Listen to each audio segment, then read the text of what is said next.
Et là, je me dis, je suis trop grosse, je suis nulle, j'y arriverai jamais, c'est pas mon truc. Et surtout, il me manque cette dimension collective. Et c'est un milieu où je me suis sentie extrêmement seule. Et là, je me suis dit, je peux plus vivre là-dedans.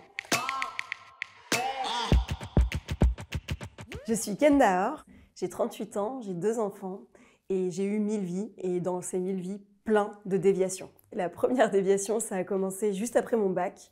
J'avais pour idée d'être comédienne à Paris.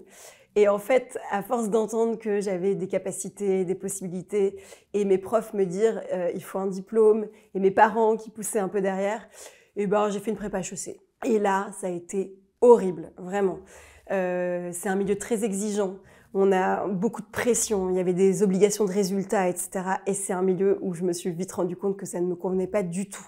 Et je me rappelle à ce moment-là, à la fin de l'année, un moment où j'étais avec mon père, j'étais sur le canapé et je pleurais toutes les larmes de mon corps parce que vraiment, je savais plus ce que je faisais là. Je me disais, mais qu'est-ce que je vais faire de ma vie? J'ai plus envie de rien, j'ai plus le goût à rien. En fait, la vie, c'est juste être forte, avoir des bons résultats, être la meilleure.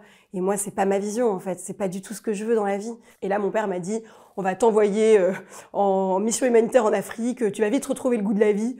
J'ai dit non. En fait, ce que je vais faire, c'est que je vais me barrer et je vais aller faire du théâtre à Paris, en fait, ce que j'ai toujours rêvé de faire.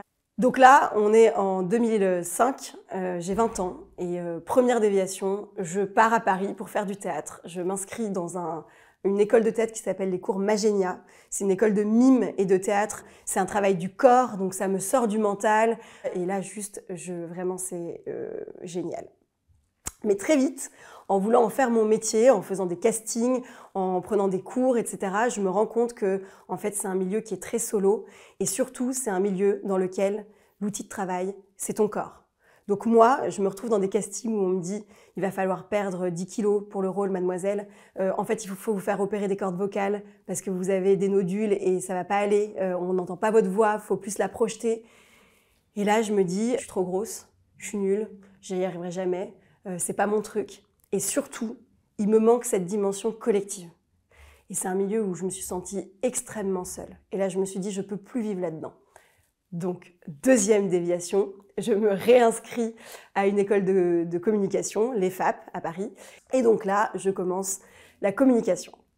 Donc là, pareil, super, je m'éclate. Au début, je commence en tant que journaliste dans la presse féminine et là, juste tout y est. C'est-à-dire qu'il y a de la communication, il y a du collectif, j'assiste à plein de choses, j'ai une vie hyper remplie et là, juste, c'est génial. Sauf qu'à ce moment-là, la presse est un peu en déclin et il n'y a plus du tout de place. Et là, je rentre chez l'annonceur et je rentre en tant que chargée de com.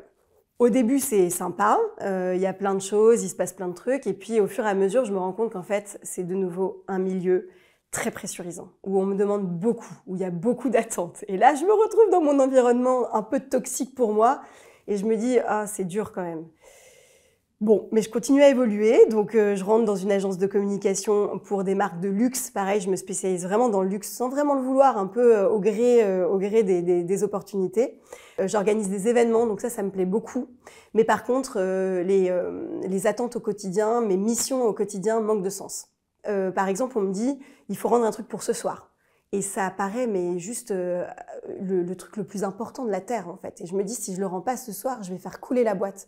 Et donc, bon, ça me travaille, mais j'ai pas encore, j'arrive pas à sauter le pas. À ce moment-là, j'ai peur de plus avoir de salaire, de me retrouver un peu à la rue, d'avoir fait des études pour rien. Et puis, j'ai mon premier enfant. Et pareil, la bascule continue, ça vient me chercher. Mon premier enfant, à 1 mois et demi, a une hernie inguinale, il part au bloc. Et quand je vois mon enfant partir au bloc, et que, en fait, je sais pas si je vais le revoir, enfin tout simplement, c'est pas un truc de dingue, hein, une hernie inguinale. On sait que c'est des opérations qui se passent bien. Mais là, je me dis, en fait, par rapport à ça, il n'y a rien qui est plus important que ça. L'important, c'est qu'il soit en vie, c'est qu'il soit en bonne santé. Et le fait de faire couler une boîte, et ben finalement, à côté de ça, c'est pas très important, en fait, enfin pour moi, à ce moment-là. Et la bascule se fait à mon deuxième enfant. Je suis enceinte de mon deuxième. Et là, c'est juste plus possible de continuer comme ça. Voilà, je me dis, il faut que je trouve quelque chose d'autre. Et je vais entamer une autre déviation. Je vais me lancer dans une formation pour devenir coach. Je mets les pieds dans la salle de formation pour être coach. eh ben, c'est magique, je me sens instantanément à ma place. Et c'est un sentiment qui ne m'a plus quittée depuis. Et chaque jour où je coach, je me sens à ma place. Et je me sens utile, je sens que j'ai un impact. Donc à partir du moment où je suis sortie de l'école et que j'ai été diplômée coach, je me suis mise à mon compte. Et parmi mes clients, une histoire de rencontre, chance. J'ai rejoint la communauté des coachs chance en freelance. Et j'ai commencé à coacher des talents chez Chance et à les accompagner à choisir la voie professionnelle qui leur correspond. Ça a été un coup de cœur tout de suite. Et à ce moment-là, on m'a donné l'opportunité de faire le parcours Chance. Et donc, je l'ai fait pour moi.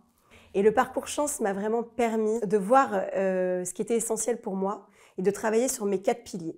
Parce qu'en fait, chez Chance, on pense qu'un travail, c'est 4 piliers. Il y a le métier, bien sûr, mais il y a la finalité, le sens pour lequel on fait ce travail, l'environnement, et puis les impératifs. Si on a un prêt à rembourser, si on a des enfants. Et donc, c'est hyper important d'être très au clair. Donc, ce que j'ai compris grâce à Chance, c'est qu'en fait, j'aime travailler en collectif. C'est ça qui m'anime. J'aime le travail d'équipe.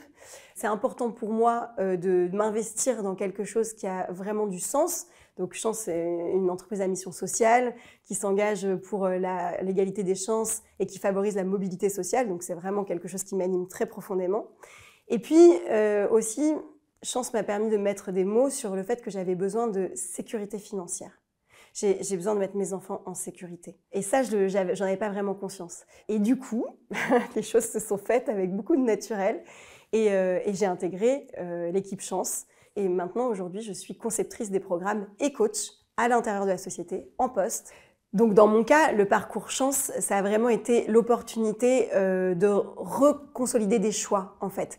Et de mettre de la conscience sur des angles morts, des choses dont j'avais pas forcément conscience. Ça permet aussi d'avoir des billes pour la suite. Moi, aujourd'hui, je sais, toute l'introspection que j'ai faite, eh ben, c'est pas perdu, je l'ai pour toute la vie. Je sais retrouver mes moteurs, je sais ce qui m'anime profondément, je sais être connectée à mes aspirations, à mes rêves, et ça, c'est quelque chose que je vais emporter avec moi toute ma vie. Me concernant, vraiment, je pense que ma vie sera toujours faite de déviations. Et elle l'a été jusqu'à présent, et je trouve qu'en fait, les déviations, c'est hyper riche d'apprentissage. J'ai eu des moments de doute, mais en fait, j'ai une force en moi qui fait que je suis profondément attachée à la vie.